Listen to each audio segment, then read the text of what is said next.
오늘 우리는 함께 고린도전서 14장 26절부터 있는 말씀을 우리가 공부하겠습니다. 고린도전서 14장 26절 이하의 말씀이겠습니다. 다 같이 읽으십시다. 그런즉 형제들아 어찌할꼬 너희가 모일 때 각각 찬송시도 있으며 가르치는 말씀도 있으며 계시도 있으며 방언도 있으며 통역함도 있나니 모든 것을 덕을 세우기 위하여 하라. 예배당에 모이면 우리가 자연적으로 하나님께 예배를 드리잖아요.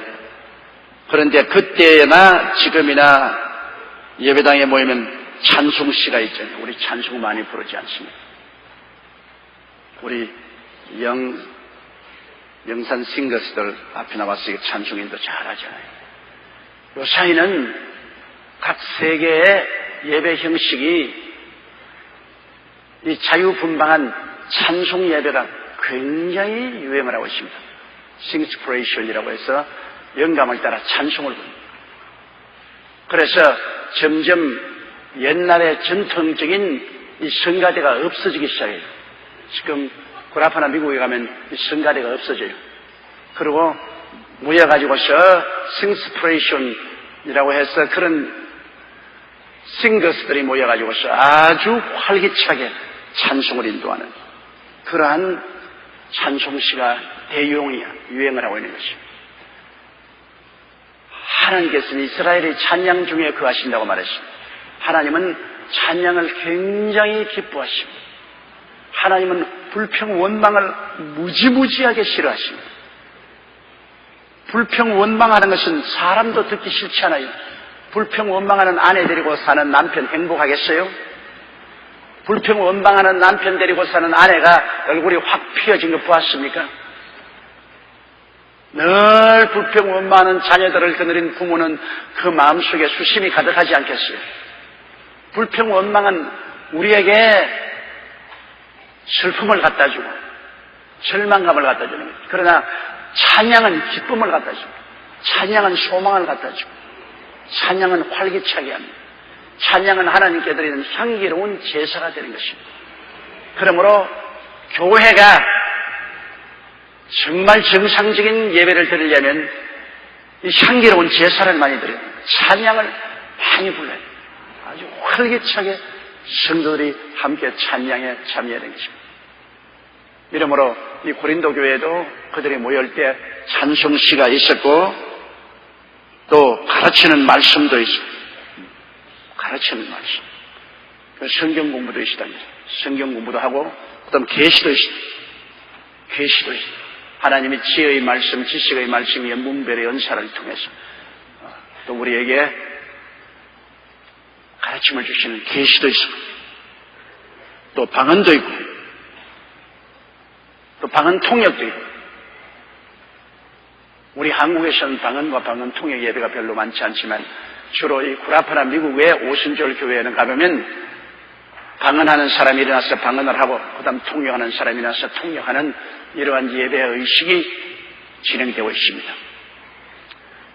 우리같이 큰 교회는 저쪽 구석에서 방언해도 이쪽 구석에서는 한국말 하는지 방언하는지 못 알아들어요. 그러니까 이 큰 교회는 마이크 시스템이 여러분 자리에다 없기 때문에 그 자리에서 방언을 해도 다른 사람이 통역을 한다고 하더라도 전체가 알아들을 수 없죠.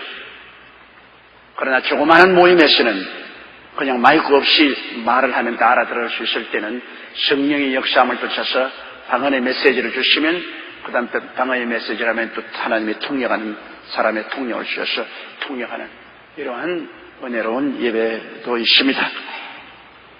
그러나 이 성경에 말한 모든 것을 덕을 세우기 위하여 하라. 절대로 자기 개인의 쇼를 위해서 하지 마. 덕을 세우기 위해서. 찬양을 불러도 하나님께 영광을 돌리고 교회의 은혜가 되기 위해서 해야 것이지. 그 노래 자신 자랑을 하기 위해서 하면 아무 소용이 없습니다.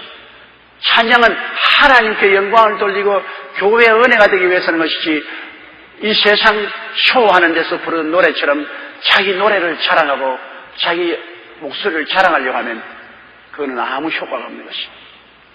교만은 패망의 신봉이요 거만한 마음은 멸망의 앞잡이라고 해서 그건 아무것도 안 되는 것입니다. 또 설교도 그래요. 설교도 하나님 성령을 말미암아 레마를 받아서 하나님의 대언자로서 말씀을 전가하는 좋은데 내가 웅변을 하겠다고 말하면 이건 큰 잘못입니다.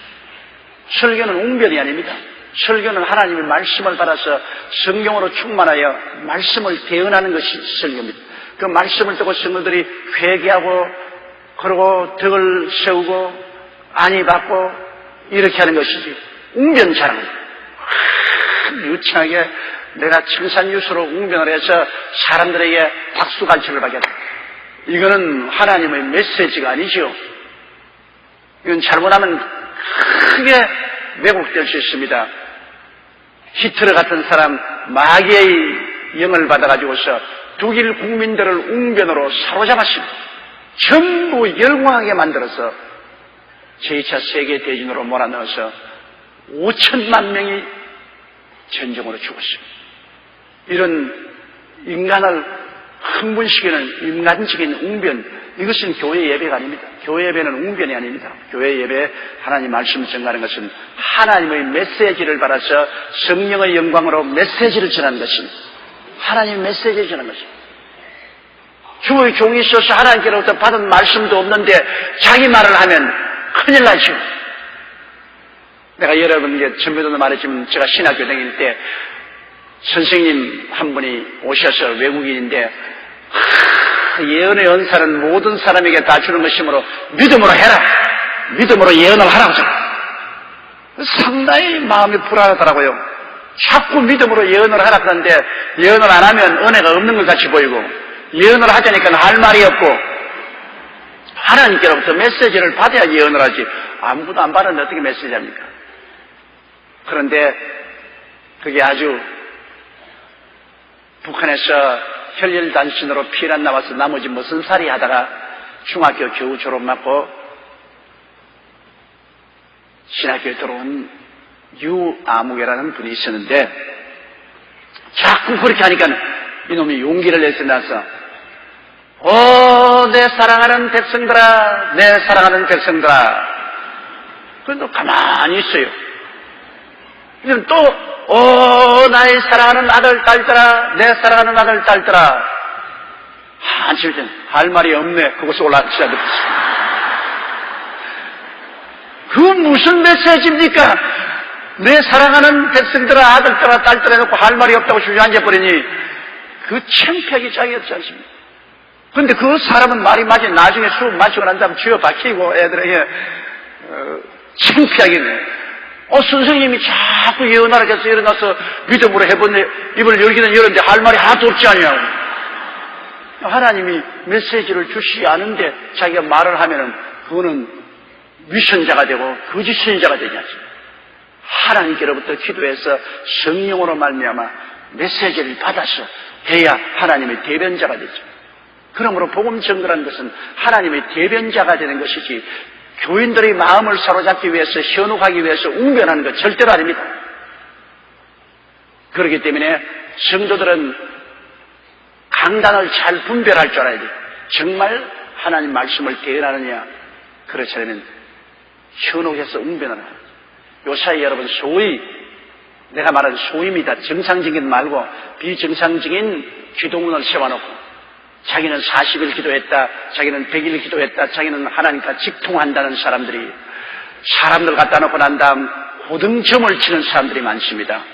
당신 지금 당장 11조 얘기 안 갔다 오면 하나님이 당신 입에 벌을 내리겠다 한다. 되게 기도문에 오는 사람들 약한 사람이 와요. 사업이 망한 사람, 몸에 병든 사람, 가정의 위기에 처한 사람이 보니까 굉장히 마음이 약합니다. 그런 사람에게 협박을 하면 막 백발백중 넘어간다. 당장 당신 집 팔아가지고서 안 가져오면은 당신 집에 큰 화가 나면 그렇지 않다고 지금 화가 임하여 죽을 지경인데 또 화가 임한다 그러니까 얼마나 공포에 잡힙니까? 당신 지금 병들었는데 이거 아무도 못 고친다. 당신 1억을 가져오너라. 1억을 가져와서 하나님께 재단 쌓으면 병이 나을 테니까 가져오라. 그럼 1억이라도 빚을 내요. 왜? 자기 약하니까. 그 말이 공포심입니다. 그런 여러분 가짜 예언자, 가짜 하나님의 종들이 수다히 많습니다. 이러므로 우리가 영들 분별하지 못하고 무조건하고 산기도 간다고 그냥 가서 머리를 내밀고 안수받고 그냥 예언 받는다고 돌아다니고 하는 것, 독초를 먹고 나중에 쓰러지는 것입니다. 하나님이 왜 교회를 세웠습니까? 하늘나라는 교회를 통해서 전파되지 산기도원을 통해서 전파되는 것 아닙니다, 여러분. 산기도원도 교회에 소속된 산기도원이 주소와 번지가 분명하게 우리 최사실 금식기도원, 여의도 순복음교회에 소속하고 우리의 당회에 지시를 받습니다. 그 마음대로 가서 예언기도하고 안수하고 돈 받고 하지 않습니다. 교단에 소속하고 분명히 교회에 소속된 기도원 이외에 초교파직이라고 하면서 자기들 마음대로 기도원 같은 거 세워서 엎드려서 기도하다가 예언의 영을 받았다고 마음대로 안수기도 하고 하는 것은 예언의 영을 받은 것이 아니라 점치는 영을 받았습니다. 여러분, 가짜는 진짜하고 비슷해야 가짜가 되지요. 진짜하고 영 틀리면 가짜가 안 돼요. 돈도 여러분 가짜 돈 진짜하고 비슷하지 않습니까? 그래야 가짜가 통하지요. 요새 이태원에 가면 가짜 제품 많지 않아요? 아주 유명한 브랜드 가짜 제품 많은데 어떤 것은 보면 진짜보다 더 멋있게 만들었어요. 그래야 통과됩니다. 그러면 상기도원 같은 데 가서 엎드려 있는 사람들이 성경 창세기부터 계시록까지 돌송을 하는 것이 말을 하고 하나님의 계시를 직접 받은 것처럼 말합니다. 그러나 실상은 보면 성령으로 말미암아 온 것이 아니고 악령으로 온 것 아니면 탐욕으로 온 것입니다. 그걸 분별하죠. 하나님은 교회를 통해서 역사하십니다. 내가 이 교회를 세우려니 음부의 권세가 이기지 못하는 내가 이 교회를 반석에 세우려 예수 그리스도 우리 만세 반석에 세운 교회를 통해서 주님이 역사적으로 지금까지 하늘나라가 전파되어 왔지. 교회를 떠나서 독립적으로 나가서 무슨 일을 한다는 것은 그거는 위험하게 짝이 없는 일인 것입니다. 내가 45년 목회하면서 그런 특별히 기도받은 시대의 종이라고 하면서 안수하는 사람 따라갔다가 폐가 망신한 사람을 너무나 많이 봤어요. 완전히 폐가 망신한 사람을 너무나 많이 봤어요. 우리가 무엇을 하든지 교회의 덕을 세우기 위해서 해야 되는 것입니다. 개적인 덕을 세우면 안 됩니다. 교회의 덕을 세우기 위해서, 하늘나라의 덕을 세우기 위해서 우리가 해야 됩니다. 그러므로 교회는 찬송도 하고 설교도 하고 계시도 있어서 가르치기도 하고 방언도 있고 방언 통역도 있고 예언도 다 있습니다. 그러나 이 모든 것은 교회의 부흥을 위해서 성도들의 유익을 위해서 해야지 어떠한 개인적인 욕심이나 탐심을 채우기 위한 수단과 방법으로 해서는 절대로 안 된다 그 말인 것입니다. 27절요. 만일 누가 방언으로 말하면 두 사람이나 다불과 세 사람이 차수를 따라하고 한 사람이 통역할 것이다. 이제 방언 예배입니다. 방언 예배는 누가 방언으로 메시지를 정하면 순서대로 하라. 한 사람이 방언하면 그 다음 한 사람이 통역하고 또 그 다음 사람이 방언하면 통역하고 또 그 다음 사람이 하면 통역하되 세 사람 이상은 넘지 말아야지. 방언 통역 예배는 방언하는 사람이 세 사람 이상은 더 이상 하지 말아요. 제가 어느 곳에 갔는데 예배를 해야 되겠는데 설교할 시간을 안 줘요. 계속해서 일어나서 방언하고 또 방언 통역하고 또 방언하고 또 방언 통역하고 또 통성으로 기도하고 또 방언하고 또 방언 통역. 그래서 내가 그때 내 옆에 있는 목사님이 말했습니다. 중지시켜라. 목사님이 성령이 하시는 일을 들추겠습니다. 성령도 하나님 말씀에 어긋난 일은 하지 않는다. 하나님 말씀이 척도인데 하나님 말씀은 다불과 두 사람 내지 세 사람만 하라고 했다. 이 성경은 방언으로 말하면 두 사람이나 다불과 세 사람이 순서를 따라서 세 사람 이상은 하지 마라 그랬다. 세 사람 이상 말하는 것은 그것은 하나님의 뜻이 아니다. 하나님 성령이 어떻게 하나님 말씀을 거역하느냐. 하나님께서는 두 사람 내지 세 사람 통해서 말하고 그 다음은 하나님 성령이 하시는 말씀이 아니다. 그러나 인간이 스스로가 하는 말 중지시켜라. 그래서 내가 그걸 중지시킨 적이 있습니다. 여러분 어떠한 하나님의 은사도 말씀에 써야 되는 것입니다. 말씀이 그 은사를 평하는 기준이 돼야죠. 말씀을 뛰어넘어서 성령이 역사하지 않습니다. 성경은 하나님 성령이 주시는 말씀인데 성령이 자기 말씀을 거역하지 않습니다. 28절요. 만일 통역하는 자가 없거든 교회에서는 잠잠하고 자기와 및 하나님께 말할 것이요. 방언은 통역하는 사람이 없으면 아무도 못 알아들으니까 자기가 하나님과 교제하는 것으로 그저 대화하고 대중 앞에서는 하지 말합니다. 대중 앞에서 방언을 하면 사람들은 못 알아들으니까 오랑캐로 보입니다. 저 사람 저거 아주 웃기는 사람 아닌가, 야만인 아닌가 그렇게 봅니다. 이러므로 통역하는 사람이 있을 때 방언을 하는 거죠. 통역하는 사람이 없으면 방언은 절제하고 자기와 하나님 사이에 방언으로 기도하라는 것입니다. 29절요. 예언하는 자는 둘이나 셋이나 말하고 다른 이들은 분별할 것이다. 예언도 말합니다. 예언도 모였을 때 일어나서 한 사람이 예언하고 또 두 사람이 예언하고 많이 하면 세 사람하고 그 다음 다른 사람들은 전문가들이 있어서 분별하는 것입니다. 구약의 예언은 분별하지 않습니다. 구약의 예언은 완전히 성령께 사로잡혀서 성령이 하시는 말씀을 따라 말하지만은 오늘날 신약의 예언은 성령의 감화를 받아가지고서 사람이 하는 말이기 때문에 그 예언에 사람의 생각이 섞일 때가 많습니다. 사람의 생각이 섞이면은 큰일이죠. 그러므로 경험이 많은 사람이 가만히 그 예언을 알아듣고 저것이 정말 하나님의 성령으로 하는 것이냐 아니면 자기의 마음의 소원과 욕심이 섞여서 자기의 영이 예언의 형태로 말하는 예언을 할 때 여러분 순수하게 성령으로 할 때도 있고 자기의 욕심이 섞여서 사람의 말을 할 때도 있고 그 다음에 점치는 예언을 할 때도 있습니다. 귀신에게 속에서 점치는 예언을 그렇기 때문에 예언은 굉장히 위험하고 분별을 해야 됩니다. 성경은 예언을 여기 분별하라고 했으니까 예언하는 자들은 둘이나 셋이나 말하고 다른 이들은 분별할 것입니다. 경험이 많고 노련한 사람에 의해서 분별해야 돼요. 분별 안 하고 그냥 마음대로 예언이면 다 오케이 하나님의 음성이라고 받아들이면 이건 큰 오해를 하는 것입니다. 그러므로 예언은 굉장히 신앙의 연주가 깊고 노련한 사람이 해야 됩니다. 이제 막 성령 받고 은혜 받았다고 예언하면 이건 막 성령의 말을 했다가 자기 말을 했다가 사탄 말을 했다가 막 정신이 없어요.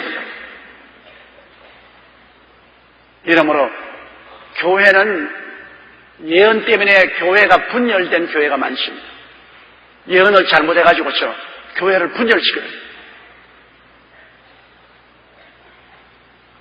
나는 내 제자 중 한 사람 아주 촉망되고 희망이 있는 제자인데 그게 어느 예언하는 목사님이 집회를 하고 하는 말이 너는 너 본치하고 이혼하고 다른 집사님 부인하고 같이 살아라고 그 예언을 했습니다.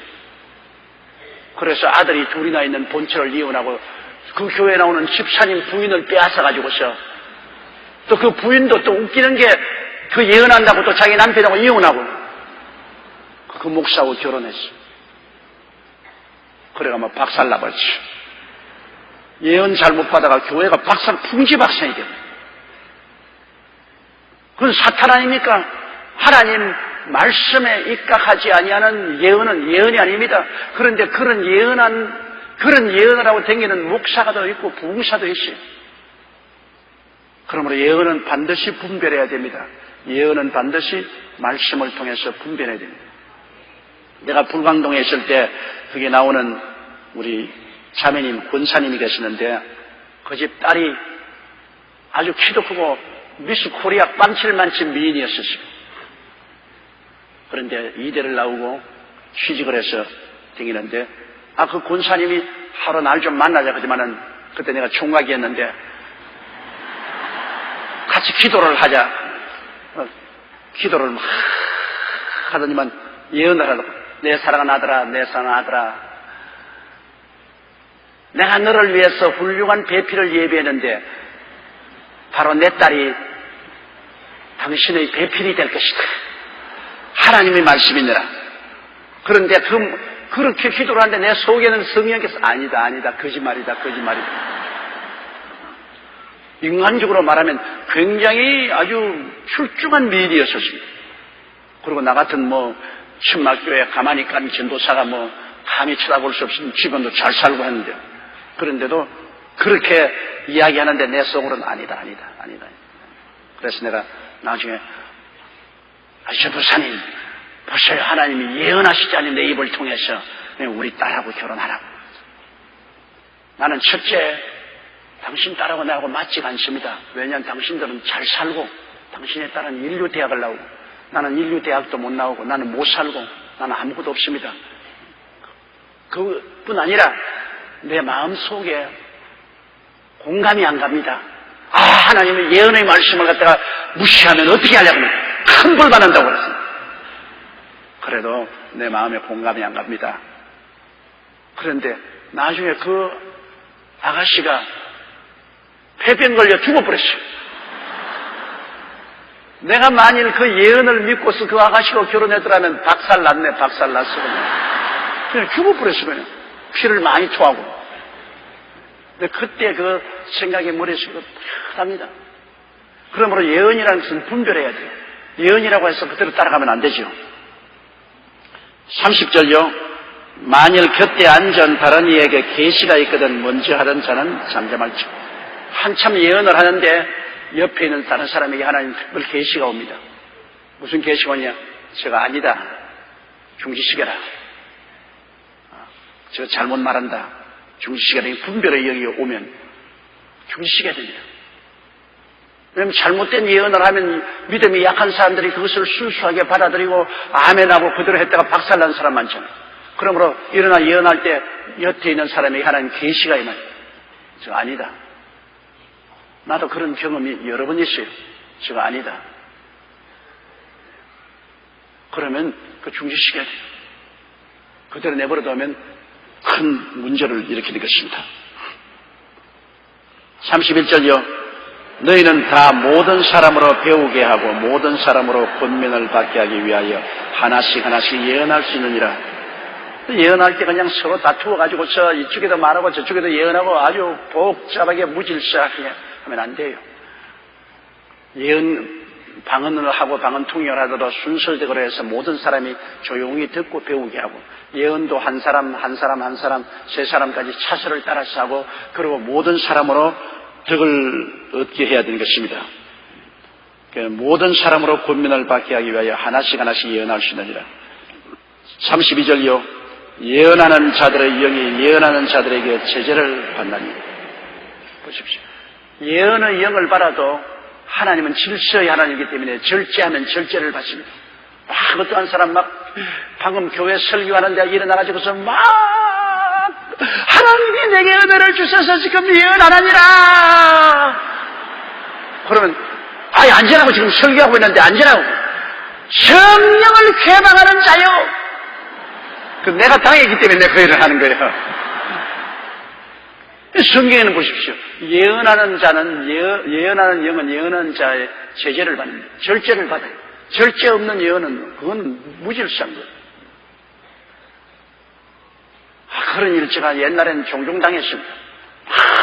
성령의 집회를 하고 은혜 분위기가 고조되면 일어나서 그냥 설교하는 가운데 지금 잠시 설교 준비하라. 내게 하나님이 예언을 주신다고. 그래가지고서 설교하는 걸 중지시키고 자기가 예언한다고 고함을 치니까 예배가 그냥 엉망이 되버려요. 그래, 중지하라고. 그러면 성령을 휘대방한다고 고함을 칩니다. 그렇지 않습니다, 여러분. 예언하는 자는 예언의 영은 예언하는 자의 제재를 받습니다. 절제를 받아요. 절제 못하는 건 아닙니다. 방언도 절제받고 예언도 절제받고 다 절제를 받게 되는 것입니다. 그 다음 33절요. 하나님은 어지러움의 하나님이 아니시오 오직 화평의 하나님이십니다. 혼단을 하나님 싫어하십니다.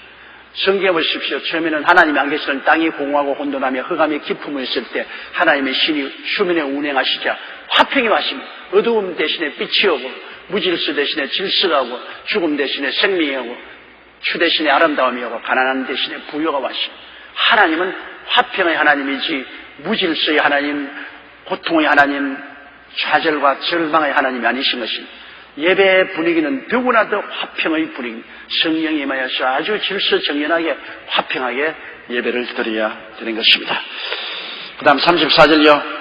모든 성도의 교회 삶과 같이 여자는 교회에서 잠잠하라. 저희의 말하는 것을 허락함이 없나니 율법에 이른 것 같이 오직 복종할 것이요.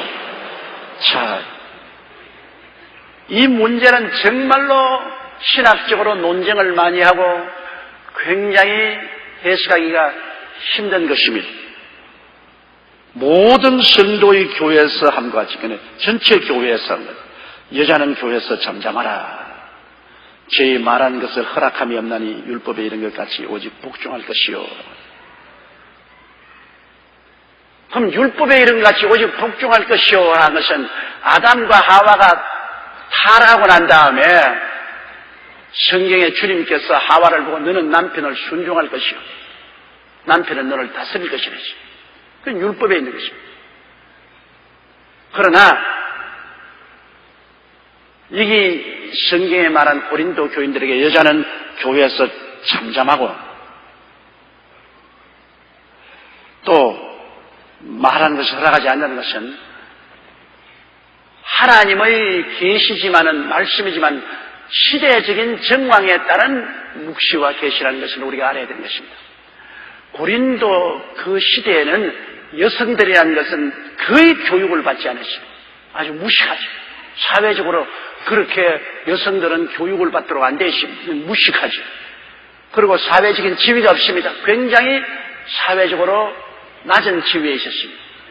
이렇기 때문에 남자 중심의 사회로서 굉장히 남자는 교육도 많이 받고 사회적인 우월한 지위에 있고 여자들은 교육을 받지 못하고 사회적으로 천시받는 그런 지위에 있었기 때문에 그때적인 사회적인 정황으로 봐서는 여자들이 남자들을 가르치거나 남자를 다스리거나 하는 것은 상상할 수가 없었습니다.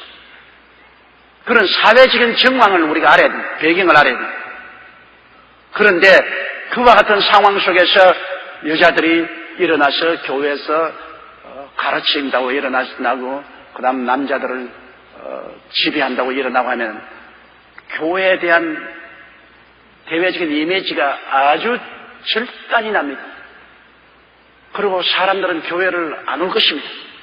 또 남자들은 절대로 자기 아내나 자기 가족들을 교회에 못 가게 할 것입니다. 그러므로 그 당시에 사회적인 정황을 볼 때 여자들은 교회에서 잠잠하고 그리고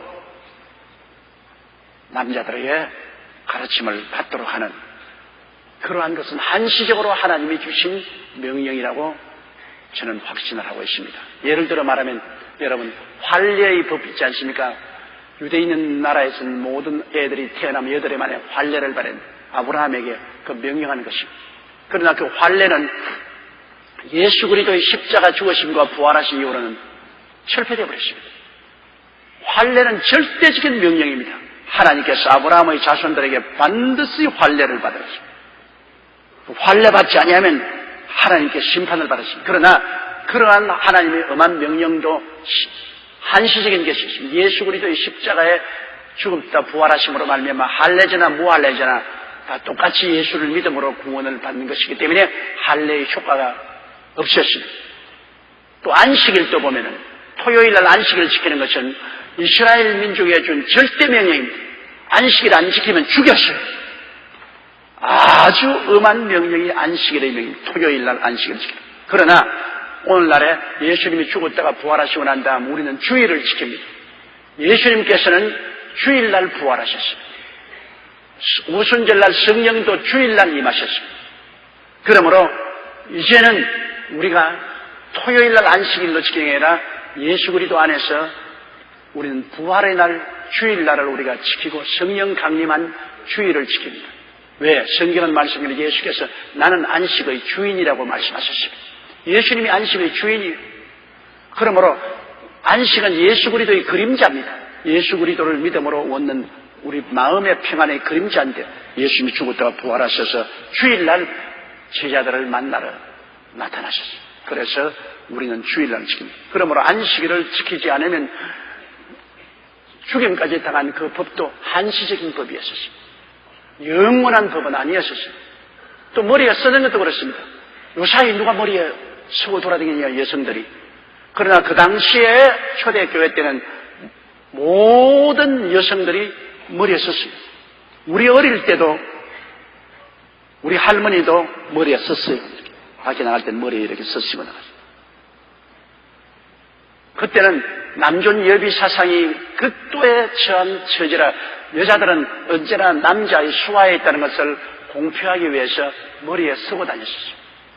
그러나 오늘날에 와서는 옛날과 다르지 않아요. 이제는 교회에 와서도 머리에 쓰지 않지 않아요. 그것도 하나의 한시적인 명령이라고 생각할 수가 있는 것입니다. 그와 같이 교회에서 여자들은 잠잠하고 말한 것을 허락하지 아니했다 하지만은 이것은 한시적인 것입니다. 요사이는 여자들이 교육을 남자와 같이 동등 그 이상으로 교육을 받고 전문직에 종사하는 여자들이 많습니다. 그 당시의 여자들처럼 전혀 교육을 받지 못하고 사회적으로 천대와 멸시를 받는 그런 위치에 있지 않습니다. 요사이는 동등하게 다 교육을 잘 받고 또 여성의 사회적인 지위가 향상되었습니다. 경제활동도 하고 여성이 투표권도 있고 우리나라에도 장상 국무총리가 여성이 되지 않았습니다. 세계적으로 여성 대통령도 많고 여성 국무총리도 많고 여성 고급 관리도 많습니다. 그래서 시대가 달라졌어요. 옛날에 초대교회 때 그 시대 상황에 따라서 한시적인 관습으로서의 명령이지 이것이 전 시대를 걸친 영원한 법은 아닙니다. 여러분, 우리 구속 예수 그리스도를 믿음으로 말미암아 구원받는 법은 믿음의 법은 영원한 시대를 통한 법입니다. 그러나 환례의 법도 한시적인 것이고 토요일 안식법도 한시적인 법이었었습니다. 그와 같이 머리를 쓰라는 것도 한시적인 것이고 여자가 교회에서 잠잠하고 말하는 것을 허락하지 아니하는 것도 그 당시에 한시적인 것입니다. 여성들이 여러분 교회에서도 얼마나 역할을 많이 합니까? 요사이는 여자 목사도 있고 전도사도 있고 여자 장로도 있고 권사님 셀 리더들 얼마나 교회에서 활발히 일합니까? 그게 왜 한시적인 것이냐면 바울 선생께서 이 편지를 쓴 그 당사자임에도 불구하고 로마서 16장 1절로 2절에 보면 그가 로마서를 기록해서 로마로 보낼 때 여제자 베베를 시켰습니다. 남자 제자를 시키지 않습니다. 여제자 베베를 이 로마서를 가지고 로마에 가라고 하고 그 편지에 보면 베베가 오면 극진히 대접하고 돌봐주라고 하셨습니다. 그럼 여자가 교회에서 잠잠하고 아무것도 하지 마라 그러는데 왜 바울 선생은 그 중요한 성경인 로마서를 베베에게 부탁해서 로마로 가져가게 했습니다. 또 로마서 16장 3절에 보면 브리스가와 아굴로에게 문안하라 했는데 브리스길라와 아굴라는 가정교회를 세워서 목회하는데 그게 브리스길라가 부인이고 아굴라가 남편입니다. 꼭 편지 한 대면 부인 이름을 먼저 적었어요. 브리스길라와 아굴라의 왜? 그 가정교회의 목사가 바로 그 아내 브리스길라가 그 가정교회의 목사고 남편 아굴라가 도와주고 있었어요. 또 로마서 16장 6절에 보면 너희를 위하여 많이 수고한 마리아에게 문안하라.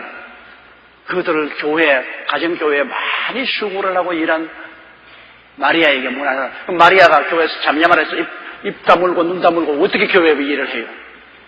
잠잠하고 있었으면 아무 일도 못하지요. 마리아는 교회에서 많이 수고해. 그 문안하라고 바울 선생이 말했습니다. 또 로마서 16장 12절에 보면 주 안에서 수고한 드루베나와 드루보사에게 버시에게 문안하라. 여기에 드루베나나 드루보사나 버시는 다 여자 이름입니다. 그 바울 선생이 주 안에서 수고하는 드루베나와 드루보사와 버시에게 문안하라고 말했습니다. 더구나 사도행전 2장 18절에는 내가 내 영으로 내 남종과 여종에게 부어주겠다 했네. 남종만 있는 것이 아니라 여종도 있는 것입니다. 이렇기 때문에 이 성경 구절 하나를 가지고 아주 편견을 가지고 막 여자는 교회에서 잠잠하고 여자는 아무 직분도 가지지 못하고 여자는 그냥 눈도 맞고 귀도 맞고 입도 맞고 병신 뒷다라지 같이 돼가지고서 살아라. 그렇게 완고하게 말하는 사람들이 있는데 그는 정말로 하나님의 성령의 인도를 받지 못하고 하는 말인 것입니다. 하나님의 법이 한시적인 명령이 있고 영원한 명령이 있다는 것을 알아야 돼요. 여기에 고린도서에 여자들이 교회에서 잠잠하고 말하지 말라는 것은 그 당시 시대 상황에 따른 한시적인 법입니다. 영원한 시대를 따라서 그렇게 하지 말아요. 그렇다면 뭐 천당 가도 여자는 잠잠하고 있으라 그러면 천당 가도 놀리고 그 무슨 천당이 되어요? 고린도 교회가 써있던 그 소아시아에서 그 시대적인 환경에 의하면 여자들은 교회에서 잠잠한 것이 교회의 발전과 하나님 사업의 발전에 필요하기 때문인 것입니다. 35절 만일 무엇을 배우려거든 집에서 자기 남편에게 물을 지니 여자가 교회에서 말하는 것은 부끄러운 것입니다. 또 사실은 여자들이 교회에서 제일 말을 많이 하기 때문에 가십이 많잖아요. 누가 이렇게 하다가 누가 저렇게 하다가 가십 막 거짓말 참말이 확 퍼지는 것은 다 여자들 입으로 퍼지는 것입니다. 저도 45년간 목회하면서 가만히 보면 밑도 끝도 없는 가십이 막 교회에서 퍼져나가는데 그 여자들 입으로 퍼져나가는 거죠. 최근에도 내가 가십이 돌아가는데 어떤 내 밑에 있던 주의 종한 사람이 죽었다 그래요. 그 소문이 꽉 났어요. 죽었다. 며칠 전에 내가 봤는데 왜 죽었어요? 그런데 죽었대요. 확실히 죽었대요. 참 눈으로 본 사람보다도 가십을 말하는 사람이 더 큰 소리 한다. 또 어떤 사람이 이혼했다고. 그런데 이혼 안 했다고. 같이 산다고. 아니, 이혼했다고. 그 집 사위를 내가 며칠 전에 만났는데 사위가 이혼 안 했다고 그러는데, 그래도 이혼했다고. 그러니, 남대문 기둥이, 돌이 기둥이라고 한 사람하고, 실제로 남대문이 돌로 만들었다는 사람하고 성강을 붙였는데, 서울에 안 올라와 남대문 기둥이 돌이 기둥 같다는 사람이 이겼다고 그랬어요. 그러니 주로 이 가십은 여자들이 많이 말하잖아요. 교회가 쫙 갈라지는 이유가 여자들이 가십 때문에 갈라질 때가 많습니다. 교회가 그냥 갈라지고 교회가 아주 많은 문제가 생긴 것은 여자들이 쓸데없는 알지도 근거도 없는 말 자꾸 퍼뜨려다니고 이래서 그냥 교회가 갈라지고 또 시험에 들어서 교회를 떠나고 하기 때문에 그런 의미에서 여자는 교회에서 잠잠하라. 가십하지 마라. 그리고 무슨 교회 행사나 무엇을 배우려거든 집에 가서 남편에게서 들어라. 그런 성격적인 차이 문제도 있습니다. 그러나 그 당시의 사회 상황으로 봐서는 여자들이 교회에서 가르치거나 남자를 지휘할 만한 그런 교육적인 환경이 있지만 교육도 받지 못하고 그런 사회적 지위도 없고 리더십도 없었어요. 그렇기 때문에 전반적인 여자들에게 말하는 것이 아닙니다. 특수한 상황에 있어서는 성경에 하나님이 특별히 기름 부어 사용한 여자들이 많잖아요. 일반적으로 봐서 평균적 여자들은 교육 수준이 낮고 사회적 지위가 낮고 리더십이 없기 때문에 교회에서는 가십도 하지 말고 교회 행정에 간섭도 참여하지 말고 집에 가서 남편에게 물을 것 묻고 남편하고 이야기하라 그 말인 것입니다. 성경에는 아내들이여 남편에게 복종하기를 죽게 하더라. 어디 여자들이여 남자에게 복종하기를 죽게 하더라. 그 말은 없습니다. 자기 남편에게는 복종하기를 죽게 하더라. 그건 참 엄한 명령입니다. 주님께 복종하는 만큼 남편에게 복종하라. 그 가정생활을 말했습니다. 인도의 철의 재상이었던 베처 여사, 영국을 뒤에 흔들어서 변화시킨 놀라운 정치가입니다. 그럼에도 불구하고 그가 영국의 수상으로 있으면서 꼭 시장 가서 시장 봐가지고서 저녁 식사는 자기가 준비해서 남편을 대접했다. 그 유명합니다. 그럼 그건 일단 집 밖에 나오면 수상이 집 밖에 나오면 남편 아니라면 영국 국민이 다 존경하고 따라요. 집에 들어오면 아내는 집에 들어서 남편을 복종하고 남편을 잘 섬기는, 그것을 실천하는 사람입니다. 그러므로 우리가 하나님의 근본적인 법은 집에 들어오면 남편 리더가 돼야 되고 아내는 남편을 따라야 돼요. 남편을 존경하고 순종해야 돼요. 그렇게 하면 가정이 편안해요. 그러나 집에서 아내가 남편을 지배하고 남편을 가르치고 하면은 그 가정이 편안하지 않습니다. 왜냐하면 하나님이 주신 근본적인 원리가 남편은 가정의 머리고 가정을 이끌게끔 그렇게 되어 있기 때문에 아내에게 지배를 당하고 아내에게 구박을 당하는 남자는 반발하게 됩니다. 자기가 못났어도 자기가 못난 걸 말하지 않습니다. 반발하게 되고 그 다음 나가서 술 먹게 되고 집에 안 들어오게 되고 여러 가지 가정적인 문제를 일으키는 것입니다. 그러므로 가정에서는 아무리 훌륭한 여성이라도 일단 결혼했으면 남편을 복종하고 남편을 리더로 삼아야 되는 것입니다. 그거 꼭 잊지 마십시오. 그래야 편합니다. 그렇게 하기 싫거들랑 결혼하지 마세요. 안 하는 게 좋아요. 안 하고 혼자 편안하게 살아도 좋지 않아요. 일단 결혼을 했으면 하나님이 지으신 법은 법이기 때문에 그 법을 어길 때 언제나 고통이 따라오게 됩니다. 법을 어기면 고통이 따라오게 됩니다. 그리고 제가 늘 여러분께 말씀하신 것은 아내나 남편이나 명랑하세요. 명랑. 울고 살아도 한평생, 웃어 살아도 한평생입니다. 찡그리고 살아도 한평생, 방실방실 웃고 살아도 한평생입니다. 가장 좋은 것이 웃는 것입니다, 여러분. 웃는 것이 몸의 건강에도 얼마나 좋은지 압니까? 웃으면 온몸에 약공장이 가동합니다. 치료가 와요. 그러나 찌푸리면 온몸에 독이 생겨요. 그래서 병들어요. 아무리 오래오래 친하다고 해서 여러분 무관심하면 안 돼요. 남편하고 결혼해가지고서 30년 40년 살았으니까 내가 별나게 할 것이냐. 남편이 바깥에 들어와도 아주 지금 부르지않잖아. 그렇지 않으면 자기하고 좀 기분 나쁜 일이 가정에 있었으면 남편이 들어오더라도 그 기분 그대로 가지고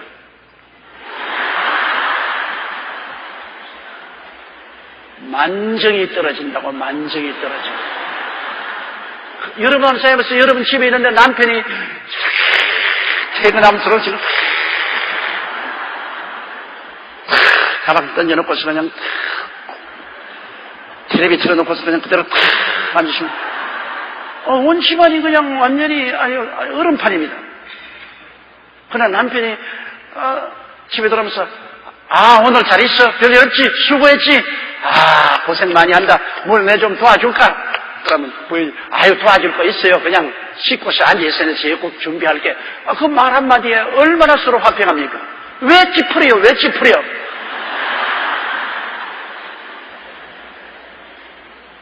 나는 정말 여자 찌푸리는 거 못 봐. 왜 그 고운 얼굴에 찌푸려요? 남자는 원래 곱지 않으니까 좀 찌푸려도 상관이 없겠지만은 여자들 그 고운 얼굴에 왜 찌푸려요? 왜 찌푸려? 찌푸리면 주름 잘 생기는데 억지로라도 웃으세요. 억지로라도 웃으세요. 웃는 얼굴에 침 못 뺀다는 말이 있습니다. 여러분이 남편이 직장에서 돌아오더랑 제일 집에 들어올 때 인상이라는 것이 얼마나 좋은지 중요한지 모릅니다. 인간은 무드를 먹고 살아요. 무드가 무슨 필요 있어? 무드를 먹고 사는 것이 인간입니다. 인간은 감정을 먹고 살아요. 그러므로 직장에서 돌아오던 여러분 아무리 어려운 일이 있어도 웃으세요. 잘 웃으세요. 몸이 아파서 정 안 웃거든 찡그리는 웃음이라도 웃으면 잘 웃으세요. 찡그리는 웃음이라도 웃으라고. 그러면 얼마나 좋아요. 그리고 남편 여러분들 절대로 집에서 고생한 수고한 아내들 들어올 때마다 자기 직장에 있는 기분 나쁜 것 그런 것을 집에 가지고 들어오면 안 돼. 상쾌한 마음을 가지고서 들어와서 웃는 얼굴로 처자를 만나 부인을 만나도 웃어야 돼. 자식을 만나도 웃어야 돼. 웃는데 돈 안 들어요. 돈이나 들면 내가 말을 안 하지. 우는 데는 돈 안 들어. 그러니까 여러분께서 언제나 웃는 연습, 매일같이 거울 들여다볼 때 자기를 보고 웃으세요. 그러면 자기 스스로의 마음속에도 기쁨이 오고 자기의 모습에 대한 자신이 생기는 것입니다. 찡그리지 마십시오. 하나님도 찡그린 얼굴 좋아 안 하십니다. 왜? 기쁨으로 하나님께 나오며 찬송함으로 그 궁전에 들어오라고 했습니다. 하나님도 기쁨으로 문에 들어오고 찬양함으로 궁전에 들어와야지 찡그리고 돌아오며 울면서 돌아오라고 그런 말씀 안 하셨습니다. 그러므로 이 아주 여자를 비하한 같이 말한 이 말은 한시적인 것입니다. 그 시대적인 정황에 따라서 그것이 요사이 저는 그렇게 말하지 않습니다. 요사이는 하나님 성령이 임하셨으므로 여자들도 남자들과 다 동등하게 길을 펴고 사회 활동을 하고 교회에서도 하나님 부르시면 여자도 목사도 되고 교회 종 전도사도 되고 권사, 집사, 셀 리더로서 교회를 활발히 섬기고 얼마나 좋아요. 요사이는 하나님 성령께서 그렇게 역사하시는 것이고 또 율법 시대에 살지 않고 은혜 시대에 사는 우리는 그리스도 안에서 남자와 여자가 다 한 하나님의 자녀라는 것을 알아야 되는 것입니다. 이 36절요? 아닙니다.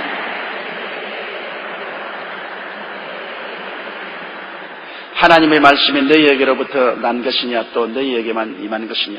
이거 바울 선생은 그 당시에 교회가 상당히 아주 무식한 여자들로 말미암아 다스릴 수 없이 혼란이 따라온 그런 경험을 많이 한 것 같습니다. 그러므로 아주 강하게 말하기를 역권을 주장하려는 사람이 있느냐 어디 나와봐라. 내가 한 말이 이것이 하나님의 말씀이 너희에게로부터 난 것이냐 또는 너희에게만 임한 것이냐. 하나님 말씀이 너희에게 임해서 너희 한 말이 하나님 말씀인지 내가 하는 말인지 한번 비교해보자. 그 당시에도 바울 선생의 말씀에 대해서 저항하는 여성들 그룹이 있은 것이 틀림이 없습니다. 왜 교회에서 여자는 잠잠하고 여자는 아무 말도 못하게 하냐, 왜 교회 활동 못하게 하냐고 그렇게 저항을 하고 우리도 하나님의 계시를 받았고 우리도 하나님의 인도를 받았다고 그렇게 저항하는 세력이 있었으면 틀림이 없으니 그러니까 바울이 하나님 말씀이 너에게만 것이냐 너에게만 임한 것이냐 하나님 말씀이 내게도 임하고 나를 통해서 말씀하신 그러므로 교회에서 여자는 잠잠하라 그렇게 강하게 명령하는 것입니다. 그러나 이 말씀을 오늘날의 21세기 교회에 비유해서 적용할 수는 없습니다. 그렇기 때문에 이것은 환례의 법과 안식일의 법처럼 한시적인 법이지 영원한 시대를 통한 하나님의 교회에 대한 명령은 아니라고 저는 생각을 합니다. 그렇다고 해서 그럼 이제 여자들 교회에서 아무나 난장판을 찍이자 그 말은 아닙니다. 교회라는 것은 제도와 법이 있어서 질서가 있지 않습니까?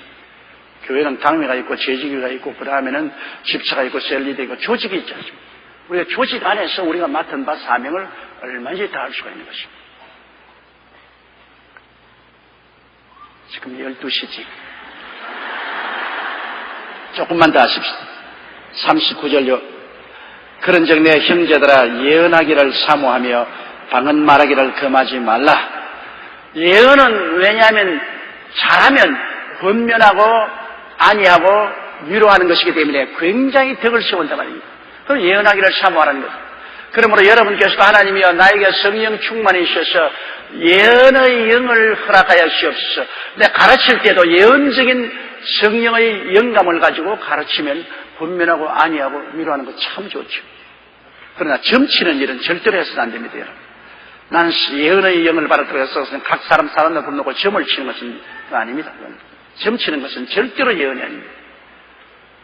예언이라는 것은 일종의 설교입니다. 설교. 우리 셀리드가 설교하는 것도 예언의 영으로 설교하게 됩니다. 교회 종이 설교하는 것 예언의 영으로 설교. 그러므로 성령 충만하여 예언의 영으로 말씀을 전도하고 가르치고 설교하는 것 이것은 간절히 사모하라. 그러나 방언 말하는 것을 금하지 말라. 방언은 내가 하나님 앞에 개인적으로 기도하는 기도의 언어이기 때문에 금하지 말라.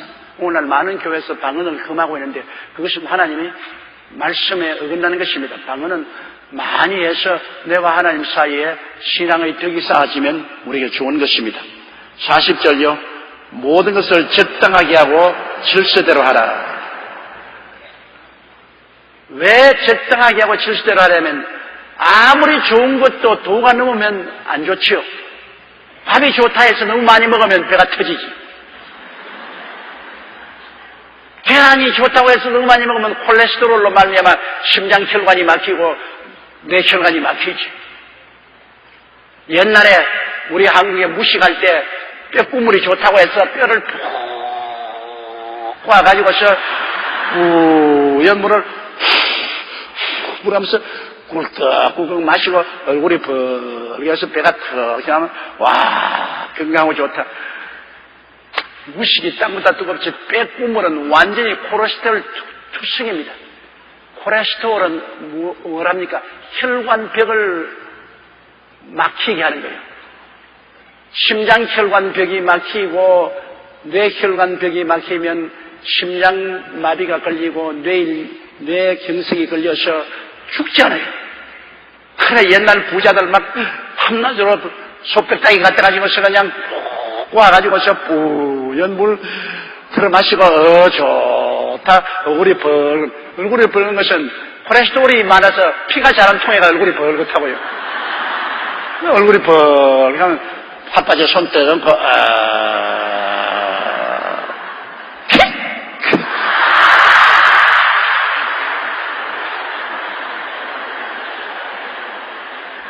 그럼 모르면 그렇게 돼요. 적당히 먹으면 괜찮지요. 적당히 뭐 설렁탕 일주일에 한 그릇씩 먹는 건 뭐가 나빠요. 그러나 매일같이 설렁탕을 먹어 적혀버리십시오. 콜레스테롤이 걸리지. 좋다고 해서 도가 넘치면 안 돼요. 모든 것을 질서 있게 하고 적당히 해야 돼요. 밥도 30세 때 먹더라도 너무 많이 먹지 말고 소식을 하고 정시에 먹으면 좋아요. 질서 있게 하고 적당히 해야 돼요. 뼈국물도 정 없으면 안 되니까 콜레스테롤도 질서 있게 적당히 그저 한 주일에 한 번쯤 먹는 것도 매일같이 훌훌 마시면 이것도 문제가 있습니다. 모든 것이 다 그렇습니다. 질서 있게 하고 적당히 하라. 그것이 이 우주의 법칙입니다. 중용지도는 천하지 달통이라는 말이 있습니다. 언제나 우편으로도 치우치지 말고 좌편으로 치우치지 말고 중간을 택한 이것이 모든 도의 근원이 되는 것입니다. 도를 넘치면 안 돼요. 은혜 받는다고 해서 집안 소재도 안 하고 애들 돌보지도 안 하고 빨래는 이만치면 해놓고 부엌에는 그냥 씻지 않은 그릇이 해놓고 난 다음에도 그냥 얼굴이 새까만 가방 들고 늘 부엌에만 따르는